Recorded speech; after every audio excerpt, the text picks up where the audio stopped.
Peeples here. How are you? I'm great. How are you? I'm doing good. Doing good. Good. Thanks for getting up so early. Oh, hey, no problem. It's my pleasure. What can I say? I've been waiting 50 years to talk to you, so... Okay. There you go. With your kind permission, I'm going to record so I don't have to take notes. Is that okay? Good. Yeah, that's great. All right, cool. So, yeah, we're looking forward to seeing you at the Canyon Club Sunday night. Yeah, I'm looking forward to that gig, too. So, tell us who's in the band? Who's working with you on this tour? Well, I've had this band over a dozen years, and they've been together like 30 years, so they know everything. And some of them are from Winnipeg, so I've known them way back from the early days of the Guess Who and BTO, right? They're about 10 years younger than me, but as I was leaving town to go on tour, they were starting bands there. And my son Tal has joined the band because of this By George album. There was twin guitars, playing slide and extra harmonies. So he's kind of joined me for the last, 9 or 10 months, and it's great because near the end, he does his big hit, She's So High, and the crowd goes nuts. All the women love that song. And so my show is basically a ride through history, starting with my first hit, Shakin All Over. First of all, we start with 3 George Harrison songs to give people a taste of what the album is. It's all revisions or reinterpretations of George Harrison songs, done totally different. You don't know what the song is until I start singing because they're all different grooves and everything. And then I just started Shakin All Over and walk everybody through my life of Shakin All Over, These Eyes Undone, No Time, American Woman, all through the BTO stuff. And in between, we do the odd George Harrison song, and Cal does his song, and that's kind of it. We end, obviously, with Taking Care of Business. So that sounds like a great set. I can't wait. Well, let's talk. Well, I hope they have the facilities there, because when I'm doing it and telling the stories, if there's a screen, we have a video that goes behind us. Yes. So when I say I wrote the song in 1968 in San Francisco. We were on tour with Frank Zappa and the Mothers and Alice Cooper, and I wrote No Sugar Tonight. That comes up behind us, and you see all that stuff. And so we're doing that at the Troubadour and the night before in Kansas City at the casino we're playing at. Nice. Yes, there is a video display, so that will be happening at the Canyon Club. That would be awesome to see that. Great, thanks. So let's jump to the George Harrison project. You're obviously a first generation Beatles fan, as am I, and yeah. And the lead-off track, Between Two Mountains, is kind of where George was between Lennon and McCartney. So maybe you can. Yeah, I was thinking. I always thought, because when as you know, the Beatles came out, your lead singer in the band sang John or Paul's songs. Me being lead guitar, I sang George's songs, and our drummer, even though he couldn't sing, sang Ringo's songs, who also couldn't sing. He'd sing 3 notes flat. So I would wait every album to find that one George song. Luckily, if there's 2. I thought, what would it be like to be this guy that show up for a session between Mount Lennon and Mount McCartney, who've got 35 songs each, and maybe 20 they've done together, and they cross-compose each other's songs, give each other equal credit, and they get tired out, and when the session wears on, they might say, "Hey, George, you got anything?" And, "Yeah, I have a little song called Taxman. I have a little song called something," And so I was trying to put myself in his position, and I wanted to get a song of mine on the album. There's no point in whatever this sells making more money for the Harrison estate. The only way I'm going to get anything is to write a song. And so I bookended the album with Between Two Mountains and did a lot of fun Beatle things, noises and things going backwards, and little extra flutes and a lot of Indian instruments and sitars and things like that. And I just had a lot of fun. And then I took George Harrison's solos from other songs and put them in different songs. So Between Two Mountains, you listen to the solo in the middle, it's from And I Love Her. It's dun da da dun, da da da, And I Love Her solo, right? And then in other songs, you can notice, that slides from My Sweet Lord, but My Sweet Lord's not on this album, but it's in a different song. So there's 7 or 8 songs that guitar players are calling me going, "Wow, this is amazing. You fit this solo from Taxman into Don't Bother Me. You fit this solo from somewhere else into somewhere else." And it's that's a nice revelation. I also had 3 DJs call me saying, where did you find this lost George Harrison song, Between Two Mountains? It's amazing. And I'd say, well, you haven't read the credits. I mean, they just got a download, right? They're just listening to it on the computer. I said, I wrote that kind of with George's ghost in my room on how he felt. And then the second verse is more about life. We're all born between the mountain of good and evil, right? And we got to choose which mountain we're going to go up. We might go up one and it might be disastrous. We come down, we go straight, and we go up Mount Good. You know what I mean? And so our whole life's between good and evil. And then I also say that I think he appreciated being between these two guys, because it says in the first verse, I'll celebrate. I learned to wait. My time would come. I'd celebrate because I was the one between two mountains. And whenever they ran out of steam, they would go to him. He was the go-to guy. And obviously, his songs had to be as good as theirs, or they wouldn't get on there. So, and he wrote them alone, and he owned them himself. He's the richest, most successful Beatle. So, and the way this started, I was invited 3 years ago to Liverpool for John Lennon's 75th birthday.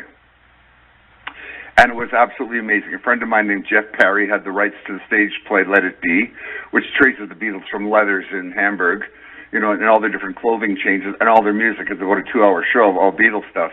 And so he was premiering that in London and then going to Liverpool for John's birthday. And so he invited me to go, and I went to it. It was amazing. And then on his real birthday, his sister Julia came and brought everybody brownies and gave him John Lennon glasses. I stayed at the Hard Day's Night Hotel. I'm thinking, well, John was like one of the oldest Beatles, and George was the youngest. And I looked up, and his birthday was like in 2018. I thought, well, now I'm going to do a tribute to George, and I tried to do these songs I had done on stage all my life, and they just sounded wimpy compared to the Beatles version. And I thought, well, I'll just re-envision these and reinvent them, and if it's a major key, I'll make it a minor key, like I did in Here Comes the Sun. And if it's a slow song, I'll make it a fast song. I'll take something which everybody has done to death. I'll make it like a Robin Trower 2-chord blues. And I don't care what anybody says anymore. I'm not going to get any airplay on this. This is for me and the fans. And I look back to how I felt when I heard These Eyes by Junior Walker and the All-Stars, or American Woman by Lenny Kravitz, and recently by Kelly Clarkson. You're a little bit, wow, they didn't copy me? And then you go, oh, wow, they liked the song and they did it as them, you know what I mean? So I didn't want to copy the Beatles and George, so I did everything my own way. And reinterpretation, reinvention, however you want to refer to it, it's really remarkable, because you're absolutely right. You don't really recognize what the tune is until the lyrics start coming in. Yeah, what I did when I played in New York, we did this at B.B. King's on George's birthday weekend, February 24, 25. Played at B.B. King's, and it was amazing. I said to the audience, I want to see how soon you can start singing. And they would sit there, we would start the song. Like If I Needed Someone is like totally like acid jazz rock, right? And we're doing this cool thing where we're snapping our fingers, and these jazz chords start, and then I start singing, and all their faces light up, and they start to sing immediately. So it's almost become a game that people get together and say, listen, to put in the CD, and they see how soon they could start singing. And guitar players try to find out which solo is in which song and where it came from. That's great. Well, you know, also some of the arrangements kind of sound a little familiar, like your version of While My Guitar Gently Weeps kind of harkens back to Neil Young and Crazy Horse. Yeah, well, you know, I get to play with Neil every couple of years, and we grew up together in Winnipeg when we were teenagers, so I see him 2 or 3 times a year, and we email each other all the time. He helped me great on my previous album called Heavy Blues. He did a solo and on the song, and they had like 7 guest guitar solos on this blues album, which was really great.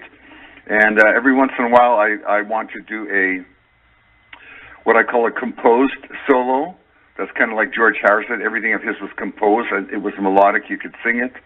Then my next solo, I might try to do a blues that may be more like Eric Clapton, drawing from this Clapton, B.B. King vocabulary of guitar licks and piece them together to make my own solo. And then there's the thrash solo that I do. That's like 1 or 2 notes that you go berserk on, and it's the Neil Young Crazy Horse kind of thing. So when I'm doing that, It was like really, really wild. And Walter Trout owed me a favor, so I sent him the track and I said, I'm going to make the ending on this song really, really big, so just play your rear end off, play your ass off on this thing, and I'll cut and paste it. When I got his solo back, he was on tour in Europe, he just did this in his hotel room, sent it to me. I said, I don't want to edit this solo, I'm just going to leave it there. It's like Hendrix landed in the studio, because I'm playing quite slow and slow hand in there, like old Eric, in the Cream era. And I tend to hang on to my notes. And then comes Walter Trout with these fast Telecaster notes. Mine's on a 59 Gibson Les Paul, which is a smoother sounding guitar. Walter Trout comes in on this solo that just goes on and on and on and builds and builds and builds. And in the end, the two of us are there together. I just got back from London 2 days ago, where the album was released on Friday the 13th. How's that for being lucky? Yeah. I was doing a thing there at Universal Studios where they filmed me live, just doing some of the songs acoustic. Me and Tal just singing some of the songs acoustically, and they absolutely loved the whole Walter Trout thing and all that stuff. So one good thing about it is now I don't have a big record release. It's staggered. So it came out in New York, then Canada, now England. Now I'm going back to the States because now the vinyl is out. The vinyl's amazing. It's like white and black marble, and there's 2 discs.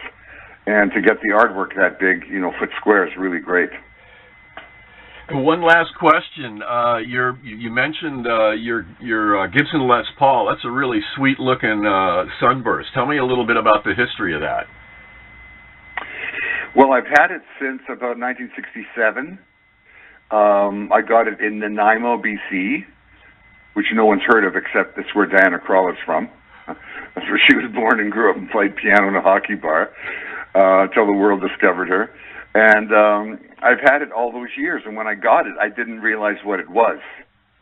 And then it became the sound of American Woman and No Time and all the early BTO stuff. But it was so heavy, it was like 14-plus pounds, 14.3 pounds or something, that eventually my right shoulder, my whole back got messed up. So I would only play it sitting down on a chair in the studio. So it's on most of my records because it has this beautiful, sweet, smooth, kind of darkish sound like you hear in American Woman.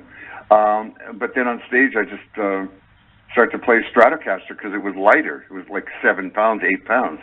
I had Gibson call me about, 10 years ago saying, why aren't you playing your Les Paul anymore? I said, it's too heavy. And they said, well, what if we chambered it out and hollowed the inside out? We just made one for Steve Lukather and one for Jeff Beck and stuff that's under 8 pounds. And I said, great, send me one. So they did. So that's what I play on stage. My original one was in the Cleveland Rock and Roll Hall of Fame for about 8 years, valued at over $1 million, and now it's in the Calgary Canadian Music Hall of Fame in Calgary, Alberta. Nice. What I'm playing on stage is a replica. It's like you never see Beyonce or Elizabeth Taylor wearing the real diamonds. They're in a vault at home, and they wear a copy of their own thing to show that they own it.